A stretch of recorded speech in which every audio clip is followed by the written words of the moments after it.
मेरा नाम प्रणीत है। मैं पिछले 13 साल से शिक्षा में कुछ करने की कोशिश कर रहा हूँ। शिक्षा मुझे इसलिए पसंद है, उसमें भी मुझे ज़्यादा पसंद है हम सरकारी स्कूलों को कैसा मजबूत कर सकते हैं। उसका कारण यह है कि शिक्षा का एक उद्देश्य है कि समाज की जो असमानताएं हैं, गरीबी है या अमीरी है, या शहर का है या गांव का है, या जनरल कैटेगरी का है या एससी एसटी कैटेगरी का है, ये जितने भी असमानताएं हैं, शिक्षा का उद्देश्यों में से एक उद्देश्य है कि ये असमानताएं मिटना चाहिए। मिटाने के लिए शिक्षा काम करना चाहिए। मगर आज के डेट में हम देखते हैं कि शायद ऐसा नहीं हो रहा है। और एक काम मुझे लगता है कि ज़्यादा से ज़्यादा सरकारी स्कूल बहुत अच्छे से कर सकते हैं, स्पेशली छत्तीसगढ़ जैसा राज्य में, जहाँ पे आज के समय में भी ज़्यादातर बच्चे सरकारी स्कूलों में पढ़ रहे हैं। तो 2012 से शिक्षा में क्या क्या सरकारी स्कूलों में हम कर सकते हैं ताकि ज़्यादा से ज़्यादा बच्चे सरकारी स्कूल में पढ़े और शिक्षा इन असमानताओं को मिटाने का एक अस्त्र बने। तो उस समय मुझे एक पेपर क्लिपिंग दिखा। ये पेपर क्लिपिंग आपको कौन सी राज्य में कक्षा पहली में अगर 100 बच्चे आ रहे हैं तो उसमें से कितने बच्चे कक्षा 12वीं तक पढ़ाई कर रहे हैं, ये नंबर दिखा रहा है। तो इसमें अगर मैं छत्तीसगढ़ का देखूं, छत्तीसगढ़ में अगर 100 बच्चे कक्षा पहली में आ रहे हैं, उसमें से मात्र 72 बच्चे ही 12वीं तक पढ़ रहे हैं, यानी 28 बच्चे 12वीं से पहले पढ़ाई छोड़ दे रहे हैं। इसमें थोड़ा और हम अंदर घुसेंगे तो मैं ये छोटा वाला टेबल पे आप सबको देखने के लिए कहता हूं। इसमें अगर हम एसटी कैटेगरी में देखेंगे तो वो संख्या और कम है, यानी अगर अपने स्कूलों में 100 आदिवासी बच्चे पढ़ रहे हैं कक्षा पहली में, उसमें से 12वीं तक मात्र 61 बच्चे ही 12वीं तक पढ़ पा रहे हैं, यानी 40 बच्चे उससे पहले ही पढ़ाई छोड़ दे रहे हैं। और ये जो आंकड़ा है ये पूरा देश का है। अगर हम छत्तीसगढ़ दंतेवाड़ा जैसा अकेला राज्य का आंकड़ा लेंगे तो मात्र 40 बच्चे ही 12वीं तक पढ़ाई कंप्लीट कर पा रहे हैं, यानी 100 आदिवासी बच्चे अगर स्कूल में जा रहे हैं उनमें से मात्र 40 बच्चे 12वीं तक पढ़ाई कर रहे हैं, बचा हुआ 60 बच्चे 12वीं से पहले अपनी स्कूली शिक्षा छोड़ दे रहे हैं। तो फिर मुझे सवाल उठता है कि क्यों, ऐसा क्यों हो रहा है? तो ये कुछ कारण है। ये जो बच्चे स्कूल छोड़े हैं उनसे पूछा गया कि भाई क्यों आप लोग स्कूल छोड़े हैं, क्या कारण है करके, तो हम सबको लगता है कि गरीबी कारण है जिसके वजह से बच्चे स्कूल छोड़ देते हैं। मगर सर्वे जब हुआ, सर्वे में एक अलग कारण दिखा। सबसे बड़ा कारण है गरीबी और घर की ड्यूटी करना, उतना ही इक्वल कारण है पढ़ाई पसंद नहीं आता। सबसे ऊपर में आपको जो दिख रहा है, children not interested in studies, यानी उनको पढ़ाई में मन नहीं लग रहा है। ये सबसे ज्यादा बच्चों का कारण है जिसके वजह से बच्चे पढ़ाई छोड़ दे रहे हैं। दंतेवाड़ा में भी हमने हाल ही में पिछले जून महीने में एक सर्वे हुआ था, हर घर में सर्वे हुआ है। उसमें भी जब हम कारण समझने की कोशिश कर रहे थे तो गरीबी का जितना कारण है या घर के जिम्मेदारी जितना बड़ा कारण है, उतना ही बड़ा कारण है पढ़ाई में मन नहीं लगता या पढ़ाई इंटरेस्टिंग नहीं लगता। अगर शायद पढ़ाई इंटरेस्टिंग लगता, इन सब बच्चों को मन लगता, शायद ये जो 60 बच्चे स्कूल छोड़ के जा रहे हैं वो शायद स्कूल नहीं छोड़ते, वो 12वीं तक अपना पढ़ाई पूरा करते। तो फिर ऐसा क्या कारण है? हाँ, तो जब मैं सोचता हूं तो मुझे एक कविता मुझे दिखा। तो कविता इस प्रकार का कहता है कि मैं पूरा कविता तो नहीं पढ़ूंगा। कविता का उद्देश्य है कि जिस समय बच्चों को खेलने का मन होता है, नदी नाला में नहाने का मन होता है, जंगल में कूदने का मन होता है, उस समय हम उनको 4 दीवारों के बीच में बिठाकर उससे जोड़ घटाव सिखा रहे हैं, उसको कुछ रटवा रहे हैं, उसको तोता जैसा बना रहे हैं। तो ये काम किसको पसंद आता है? आप अपने दोस्तों को इमेजिन करो, अपने गांव के एक अपना गांव का बच्चा, उसके पास गांव में क्या क्या अलग अलग काम है। वो मछली पकड़ने जाता है, शिकार करने जाता है, जंगल घूमने जाता है, नदी में तैरने जाता है, माँ पिताजी के साथ खेत में काम करने जाता है, बाजार घूमने जाता है, मेला घूमने जाता है। तो बाहर का काम इतना रोचक है, जब उसको लेके आके कक्षा में बिठाएंगे, उधर क्या होता है उसके साथ? उसको लाइन में बैठना है, वही गणवेश पहन के आना है, हल्ला करेगा तो कोई तो उसको डांटेगा। तो जब बाहर इतना मन पसंदीदा काम हो रहा है तो कौन पसंद करेगा कि 4 दीवारों के बीच में आके बैठे? तो हाँ, मैंने कुछ बच्चों से पूछने की कोशिश किया। अब आंख बंद करो, आंख बंद करके सोचो, स्कूल के बारे जब आप सोचते हो आपको क्या क्या चीजें दिमाग में आता है। तो सबसे ज्यादा बच्चों को पनिशमेंट ध्यान आया। सबसे पहले लोगों को लगता है कि कोई तो डांटेंगे, या चुप बैठो, या घंटी, या असेंबली लाइन में बिठाओ, या कोई नियम है, होमवर्क है, कोई कढ़ाई करने वाला टीचर है। तो स्कूल के बारे जब भी सोचते हैं, परीक्षा है, अंक है, यही सब बातें याद आते हैं। किसी को ये कोई खुशनुमा पल किसी को याद नहीं आया, हंसी मजाक किसी को याद नहीं आता है। तो जब मैं सोचता हूं ये कारण क्या है, तो मुझे कुछ 6 कारण ज्यादातर दंतेवाड़ा या ग्रामीण और आदिवासी बच्चों के लिए मुझे ज्यादातर 6 कारण लगते हैं। सबसे पहला कारण होता है भाषा। हम घर में जो भाषा बोलते हैं और स्कूल में जो भाषा इस्तेमाल होता है, इन दोनों के बीच में जो अंतर है। कक्षा पहली में इमेजिन करो आप लोग, कक्षा पहली में जब बच्चा एक गांव का प्राथमिक शाला में आके बैठता है, शिक्षक जो भाषा बात कर रहे हैं या आपके पाठ्यपुस्तक जो भाषा की बात कर रहा है और वो बच्चा जो भाषा बात कर रहा है, इन दोनों के बीच में कोई संबंध नहीं है। ज्यादातर बच्चे तीसरी चौथी आते तक हिंदी सीख लेते हैं, मगर तीसरी तक आते आते आपने हिंदी सीखा, मगर वो पहले का 3 साल की जो हर कक्षा में आपको कुछ सीखना है ना।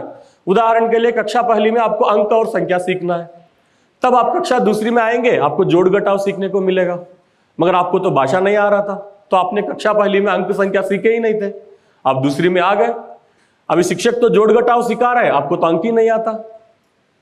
फिर आप तीसरी में भी चले गए, तो अभी आप अंक भी नहीं आता, जोड़ घटाव भी नहीं आता, अभी आप ऊपर से लाभ हानि कुछ पढ़ने जा रहे हो। तो भाषा के वजह से जो बैकलॉग होता है, उसकी वजह से जब बड़े कक्षाओं में जाते हैं बच्चों को कक्षा में जो हो रहा है वो समझ नहीं आ रहा होता है। तो ये एक मुझे बहुत पहला बड़ा कारण लगता है।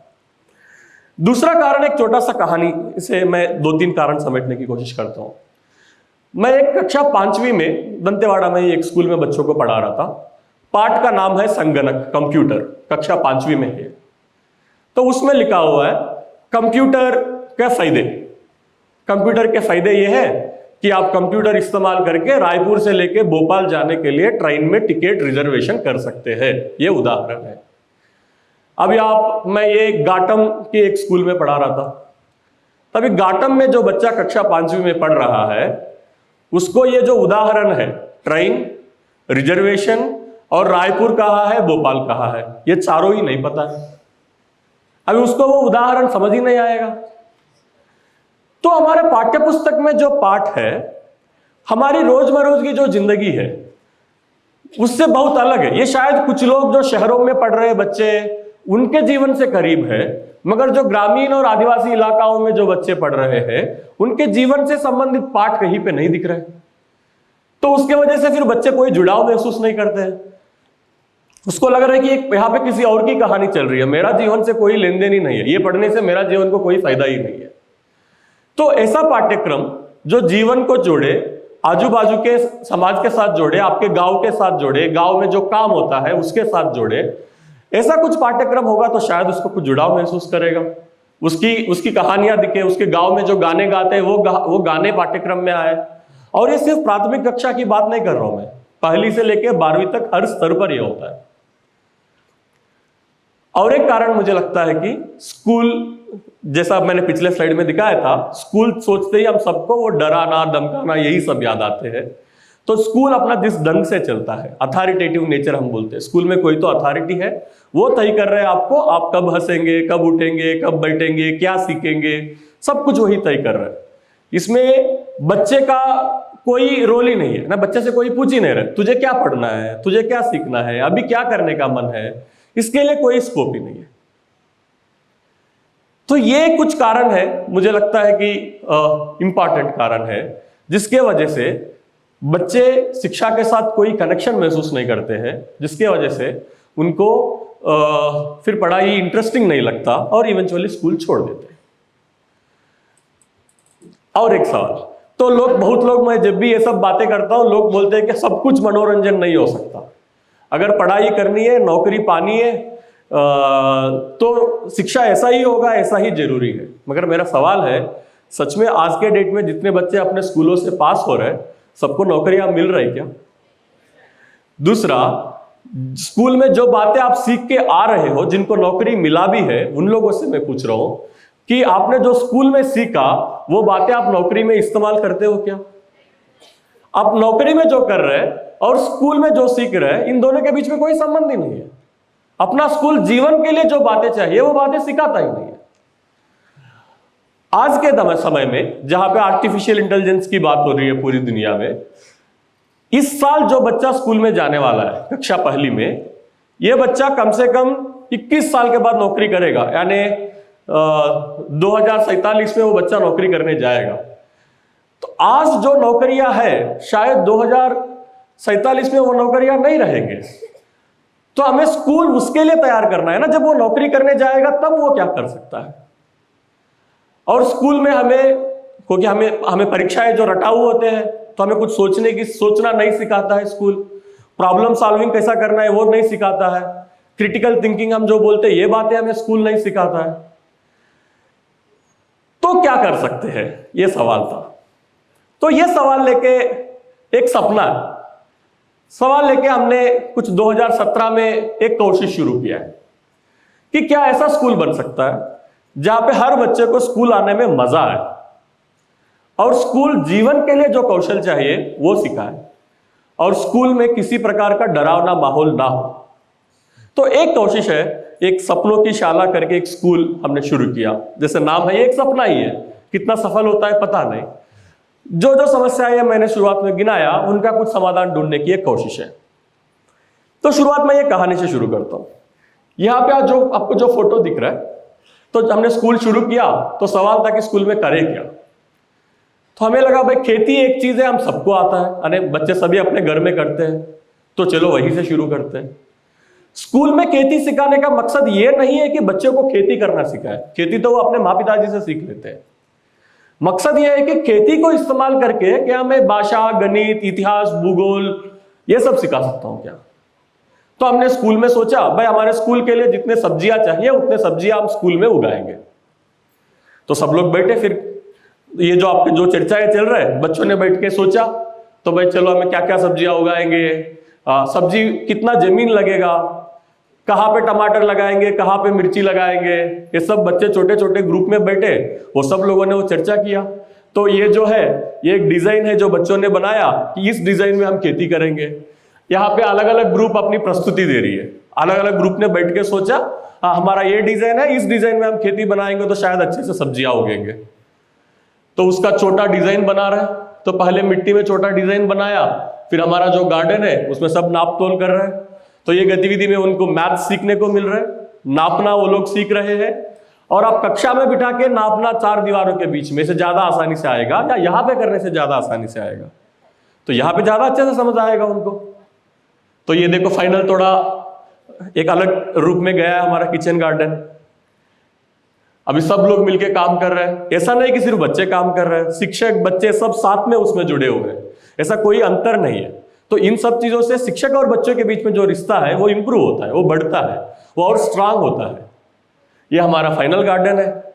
सब बनने के बाद ये जब उसमें सब्जियां लगे हैं, जिससे हमारी स्कूल की जो सब्जियों की आपूर्ति है तो इसी गार्डन से हो रहा है। इसके पीछे एक पूरी प्रक्रिया हुई है। इसमें हमने भाषा भी सीखा, इसमें हमने गणित भी सीखा, इसमें हमने मौसम भी समझा, कौन सी मौसम में क्या सब्जियां उगते हैं इसका भी ज्ञान हमें मिला। एस्टिमेशन कितने पेड़ लगाना चाहिए स्कूल का पूरा आपूर्ति होने के लिए, ये सारे बातें हमने एक एक्टिविटी में सीखा। इसमें सारे सब्जेक्ट्स आपके कवर होते हैं। तो इस प्रकार की क्या हम टीचिंग मेथड इस्तेमाल कर सकते हैं, ये एक कोशिश है जो स्कूल में हम लोग कोशिश करते रहते हैं। तो उसका अगला है जो बच्चों को सबसे पसंद है, बच्चों की दुनिया रंगीन होती है। तो यहाँ पे आपको जो दिख रहा है स्कूल का जो आर्ट का काम है। स्कूल में आर्ट एक वेरी मच इंटीग्रल पार्ट है, जहाँ पे बच्चे अलग अलग कुछ पत्थरों पे, दियों पे, पेपर, ग्लास, उनको उनकी दुनिया है, उसको जैसा रंगाना है वो रंगाते हैं और बहुत अच्छे से सीख गए बच्चे, इसमें उनको मज़ा आता है। हमारे स्कूल में मिट्टी का काम करते हैं, मिट्टी में खेलना ना बच्चों का सबसे मन पसंदीदा काम है, क्यों ना हम उससे शुरू करें। हाँ, इसमें भी फिर हम कोशिश करते हैं कि इसमें लोग प्रस्तुति करते हैं, इसको हम जब जलाते हैं उसके पीछे का विज्ञान क्या होता है, ये सारे बातें बच्चों के साथ चर्चा होती है, प्रस्तुति होती है। हाँ, ये हमारी कक्षाएं हैं भाई। जब हम वो 4 दीवारों में ही बैठना जरूरी क्यों है? आप कहीं पे भी बैठ के पढ़ सकते हो ना। और मकसद यह है कि कक्षा में भय का माहौल ना हो, फियर ना हो। तो ये शायद हम उसमें थोड़ा सफल हुए ऐसा लगता है मुझे। गणित कैसा सीखना है, तो यहाँ पे बच्चे गणित सीख रहे हैं, मेजरमेंट सीख रहे हैं, एस्टिमेशन सीख रहे हैं, जोड़ना सीख रहे हैं, घटाना सीख रहे हैं। उसको मैं कक्षा में बिठाऊंगा, बोर्ड पे लिखूंगा 23 + 24 कितना है, उसको क्या याद रहेगा? और उसको जीवन में कहाँ इस्तेमाल करना है भी उसको नहीं आता।